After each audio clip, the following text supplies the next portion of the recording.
तलाश में इंसान मंदिरों तक जाता है, मंत्रों का जाप करता है, घंटों पूजा करता है और फिर भी उसे लगता है कि भगवान कहीं दिखाई नहीं दे रहे। लेकिन अगर भगवान दिखाई न दे, तो क्या हमारी श्रद्धा भी खत्म हो जानी चाहिए? या फिर सच्ची श्रद्धा की पहचान ही यही है कि दर्शन न मिलने पर भी विश्वास बना रहे? आज की कहानी इसी सवाल का जवाब देती है। ये प्रसंग स्वामी शिवानंद ने श्रद्धा की शक्ति को समझाने के लिए सुनाया था। इस प्रसंग की व्याख्या हमें दादा मुखर्जी द्वारा लिखित पुस्तक the near and the dear stories of Neem Karoli Baba and his devotees में मिलती है। एक भक्त ने भगवान शिव के दर्शन पाने के लिए पूरे मन से साधना की। 1 महीना बीत गया, दर्शन नहीं हुए। फिर दूसरा महीना बीत गया, फिर भी दर्शन नहीं हुए।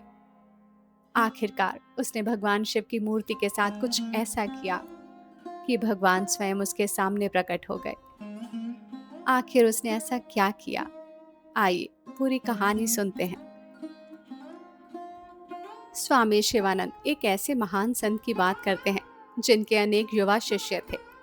सभी अपने गुरु से प्रेम करते थे, लेकिन उन शिष्यों में एक ऐसा भी था जिसकी गुरु के प्रति श्रद्धा कुछ अलग ही थी।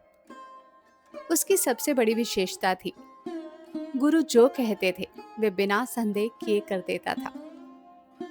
एक दिन उस शिष्य ने अपने गुरु से कहा, गुरुदेव, आप अक्सर भगवान के दर्शन और उनके अनुभव की बात करते हैं। क्या मुझे भी कभी भगवान के दर्शन हो सकते हैं? गुरु मुस्कुराए। उन्होंने शिष्य को भगवान शिव की एक मूर्ति दी, साथ में एक मंत्र दिया और कहा, पूरे मन से इसकी पूजा करो, एकाग्र होकर जाप करो, तुम्हें शिव के दर्शन होंगे। शिष्य ने गुरु की आज्ञा को स्वीकार किया। उसने पूरी श्रद्धा से पूजा शुरू कर दी। हर दिन मंत्र जाप, पूजा, ध्यान और मन में एक ही इच्छा, भगवान शिव के दर्शन। लेकिन दिन बीतते गए। 1 सप्ताह, 2 सप्ताह और देखते ही देखते पूरा 1 महीना बीत गया, लेकिन शिव के दर्शन नहीं हुए। 1 महीना बीतने के बाद शिष्य फिर गुरु के पास पहुंचा। इस बार गुरु ने उसे भगवान कृष्ण की मूर्ति दी और कहा, अब इसकी पूजा कर, जाप और भक्ति के साथ साधना जारी रखो। शिष्य ने फिर वही किया। उसने भगवान कृष्ण की मूर्ति को अपने पूजा स्थान पर स्थापित किया और पूरी श्रद्धा से पूजा करने लगा। दिन बीतते गए, फिर 1 महीना बीत गया, लेकिन इस बार भी कोई दर्शन नहीं हुए। लेकिन उसने अपने गुरु की बात पर भरोसा रखा। वे फिर गुरु के पास गया। इस बार गुरु ने उस शिष्य को माता काली की मूर्ति दी और उसे फिर से पूजा और जाप करने के लिए कहा। शिष्य ने भगवान कृष्ण की मूर्ति को एक और रख दिया और माता काली की पूजा शुरू कर दी।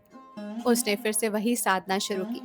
नई मूर्ति, वही मंत्र, वही भक्ति और वही प्रतीक्षा। एक दिन वे माता काली की पूजा कर रहा था।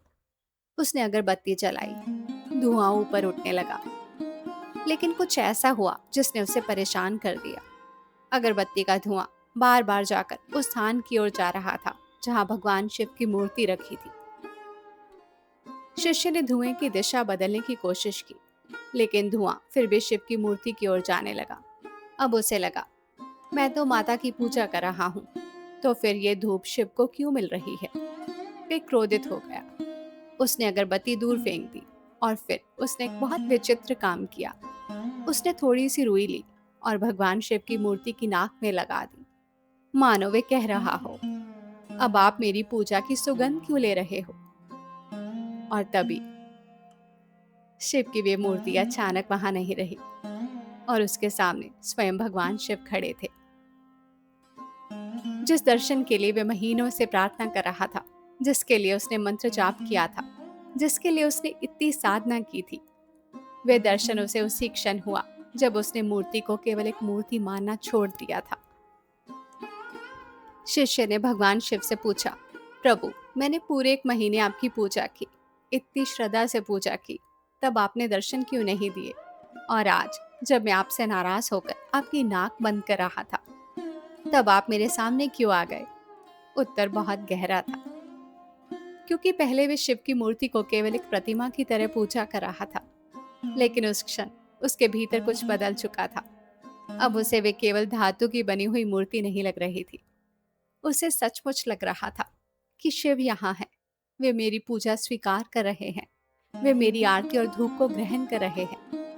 इसलिए उसने उनकी नाक बंद करने की कोशिश की। उसके लिए उस समय शिव कोई निर्जीव वस्तु नहीं थे। वे जीवंत उपस्थिति बन चुके थे। और यही सच्ची श्रद्धा की शुरुआत थी। यही इस पूरी कथा का सबसे सुंदर संदेश है। हम अक्सर भगवान को बाहर खोजते हैं। हम सोचते हैं, भगवान हम मुझे कब दिखाई देंगे। लेकिन साधना का उद्देश्य केवल भगवान को आंखों से देखना नहीं है। साधना तो उस भगवान को जगाने का नाम है, जिसमें एक साधारण सी मूर्ति भी हमारे लिए जीवंत उपस्थिति बन जाए। एक मंत्र केवल शब्द ना रहे, बल्कि प्रार्थना बन जाए। और गुरु की कही हुई बात सिर्फ सलाह ना रहकर हमारे जीवन का विश्वास बन जाए। इस कहानी में उस भक्त को भगवान शिव के दर्शन तब नहीं हुए जब उसकी इच्छा सबसे अधिक थी। दर्शन तब हुए जब उसके भीतर भगवान की उपस्थिति सबसे अधिक वास्तविक हो गई। यही कारण है कि नीम करोली बाबा से जुड़े आध्यात्मिक प्रसंगों में बार बार एक बात सामने आती है। भक्ति हो, श्रद्धा हो और सबसे बढ़कर धैर्य हो। क्योंकि हो सकता है आपकी प्रार्थना का उत्तर अभी दिखाई ना दे। हो सकता है आपको लगे कि भगवान आपकी सुन ही नहीं रहे। लेकिन इसका अर्थ ये नहीं कि आपकी यात्रा व्यर्थ जा रही है। कभी कभी दर्शन से पहले विश्वास की परीक्षा होती है।